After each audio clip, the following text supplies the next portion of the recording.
Hi అండి, అందరికీ నమస్తే. Welcome to Vemulapalli's kitchen. ఈరోజు నేను ఒక మంచి ఇటాలియన్ రెసిపీ చూపించబోతున్నాను. అదేమిటంటే చికెన్ ఫెటిచిని ఆల్ఫ్రెడో. ఈ ఫెటిచిని అనేది నథింగ్ బట్ పాస్తా అనమాట. పాస్తాలో ఇది ఒక వెరైటీ. పాస్తాలో బోల్డ్ అన్ని వెరైటీస్ ఉంటాయి కదా, like macaroni pasta, twist, shells, elbow macaroni, spaghetti, ఇవన్నీ కూడా పాస్తా కిందకే వస్తాయి. సో ఫెటిచిని అనేది కూడా ఒక వెరైటీ ఆఫ్ పాస్తా. సో ఈ ఫెటిచిని పాస్తా అనేది కొన్ని స్టోర్స్లోనే దొరుకుతుంది, లేదా ఆన్లైన్లో కూడా చాలా ఈజీగా దొరుకుతుంది అనమాట. నేనైతే ఫెటిచినికి బదులుగా స్పెగెటీ యూస్ చేస్తున్నాను. సో మీరైతే వేరే వెరైటీస్ ఆఫ్ పాస్తాతో కూడా చేసుకోవచ్చు, లేకపోతే నూడిల్స్తో కూడా చేసుకోవచ్చు. చాలా టేస్టీగా ఉంటుంది, చాలా డిలీషియస్గా క్రీమీగా చాలా బాగుంటుంది అనమాట.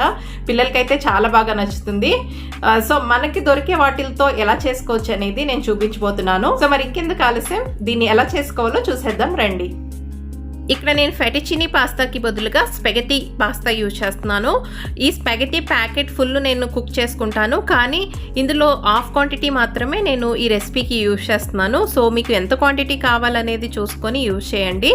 సో ఇప్పుడు దీన్ని మనము కుక్ చేసుకుందాం. ఇక్కడ నేను ముందుగానే స్టవ్ మీద నీళ్ళని మరిగించుకుంటున్నాను. సో ఇప్పుడు ఇందులోకి మీ రుచికి తగినంత ఉప్పు వేసుకోండి. నేను ఇక్కడ 1 టీ స్పూన్ వరకు ఉప్పు వేసుకుంటున్నాను. నేను తీసుకున్న క్వాంటిటీ బట్టి సాల్ట్ని వేసానండి. సో మీరు తీసుకున్న క్వాంటిటీ బట్టి సాల్ట్ని వేసుకోండి.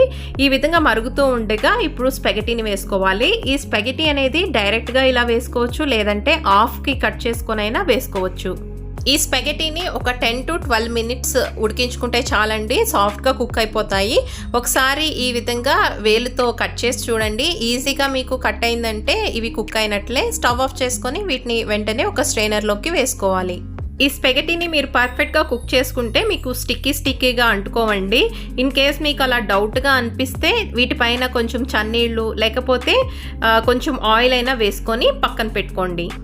ఈ రెసిపీలోకి చికెన్ కూడా యూజ్ చేస్తాం కాబట్టి నేను ఇక్కడ ఒక చికెన్ బ్రెస్ట్ పీస్ తీసుకున్నాను. ఇది కాస్త విడ్త్ ఎక్కువగా ఉంది కాబట్టి దీన్ని ఇలా హారిజెంటల్గా కట్ చేసుకోండి. ఇలా హాఫ్గా కట్ చేసుకోవడం వల్ల మనకి ఈ విధంగా ఫైన్గా సన్నగా స్ట్రిప్స్ అనేవి కట్ చేసుకోవచ్చు. సో ఈ విధంగా స్ట్రిప్స్ అన్ని కట్ చేసుకొని ఒక బౌల్లోకి వేసుకోండి. ఇలా కట్ చేసుకున్న చికెన్ పీసెస్లోకి 1/2 టీ స్పూన్ ఉప్పు, 1/2 టీ స్పూన్ మిరియాల పొడి వేసుకోవాలి.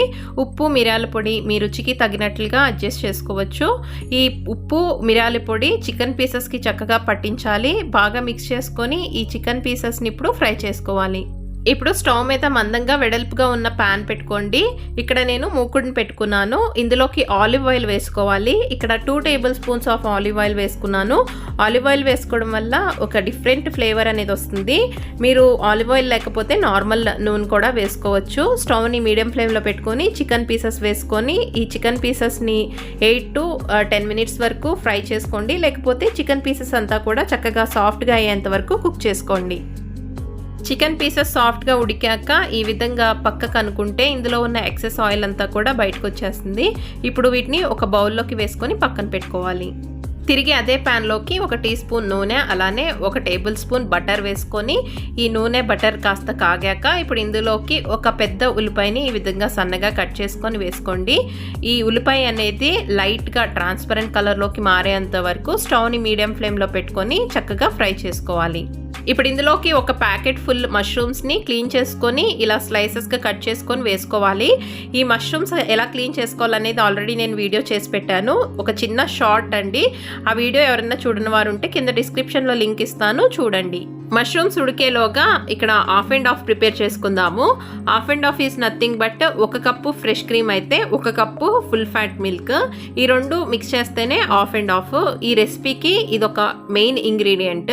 సో ఇక్కడ నేను 1.5 కప్పు ఫ్రెష్ క్రీమ్ తీసుకున్నాను. అదే క్వాంటిటీలో 1.5 కప్పు ఫుల్ ఫ్యాట్ మిల్క్ తీసుకున్నాను. ఈ రెండింటిని కలిపి మిక్స్ చేసుకొని పక్కన పెట్టుకోవాలి. ఇక్కడ మష్రూమ్స్ కూడా చక్కగా కుక్ అయిపోయాయి. ఇందులో నుంచి వచ్చే వాటర్ అంతా కూడా ఎవాపరేట్ అయిపోయి లైట్గా కలర్ కూడా చేంజ్ అయింది. ఇప్పుడు ఇందులోకి ఒక 10 వెల్లుల్లి రెబ్బలు తీసుకొని సన్నగా కట్ చేసుకొని వేసుకోవాలి, లేకపోతే తురుముకొనైనా వేసుకోవచ్చు.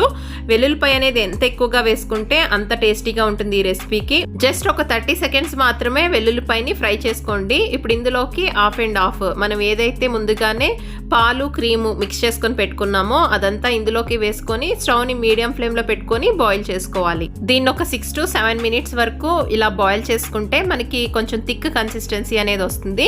ఇప్పుడు ఇందులోకి మనం ఫ్రై చేసుకొని పెట్టుకున్న చికెన్ పీసెస్ని వేసుకోవాలి. చికెన్ పీసెస్ వేసుకున్న తర్వాత ఒకసారి మిక్స్ చేసుకోవాలి. ఇలా మిక్స్ అయిన తర్వాత ఇప్పుడు ఇందులోకి 1/2 టీ స్పూన్ ఉప్పు, 1/4 టీ స్పూన్ మిరియాల పొడి వేసుకోవాలి. ఉప్పు, మిరియాల పొడి మీ రుచికి తగినంత అడ్జస్ట్ చేసుకొని వేసుకోవచ్చు. ఇప్పుడు దీన్ని మిక్స్ చేసుకొని ఒక 2 నిమిషాలు దీన్ని కుక్ చేసుకోవాలి. ఇప్పుడు ఇందులోకి సన్నగా కట్ చేసుకున్న కొత్తిమీరను కూడా వేసుకొని ఒకసారి మిక్స్ చేసుకోవాలి. ఇప్పుడు చివరగా మనం ముందుగానే ఉడకపెట్టుకున్న స్పెగటీని కూడా వేసుకొని అడుగు నుంచి ఈ విధంగా గెరెట్ని పైకి అనుకుంటూ మిక్స్ చేసుకుంటే బాగా మిక్స్ అవుతుంది. ఒకే గెరెట్తో ఈ స్పెగటీని మిక్స్ చేయడం కష్టం కాబట్టి 2 గెరెట్లతో ఈ విధంగా మిక్స్ చేసుకోండి. అంతా చక్కగా మిక్స్ అయిన తర్వాత ఒక 10 నిమిషాలు దీని మీద మూత పెట్టుకొని వదిలేయాలి. అంతేనండి, ఎంతో టేస్టీగా క్రీమీగా ఉండే స్పెగటీ పాస్తా రెడీ అయిపోయింది. చాలా టేస్టీగా ఉంటుంది. పిల్లలైతే చాలా ఇష్టంగా తింటారు. ఇందులో వేసిన స్పైసెస్ అన్నీ కూడా చాలా మైల్డ్ ఫ్లేవర్తో ఉంటాయి కాబట్టి చాలా ఇష్టపడతారు. సో ఖచ్చితంగా మీరు ట్రై చేయండి. అలానే మీకు ఎలా కుదిరిందో కూడా నాకు కమెంట్ సెక్షన్లో మెన్షన్ చేయండి. వీడియోని లైక్ చేయడం అసలు మర్చిపోకండి. ఛానల్ని సబ్స్క్రైబ్ చేసుకోకుండా చూస్తున్నట్లయితే ప్లీజ్ సబ్స్క్రైబ్ చేసుకొని నోటిఫికేషన్స్ మిస్ కాకుండా ఉండడానికి పక్కన వచ్చే బెల్ సింబల్ని ఆల్ ఆప్షన్ని క్లిక్ చేసుకోండి. మరొక మంచి రెసిపీతో మీ ముందుకు వచ్చేస్తుంది వేములపల్లీస్ కిచెన్. అంతవరకు ధన్యవాదాలు.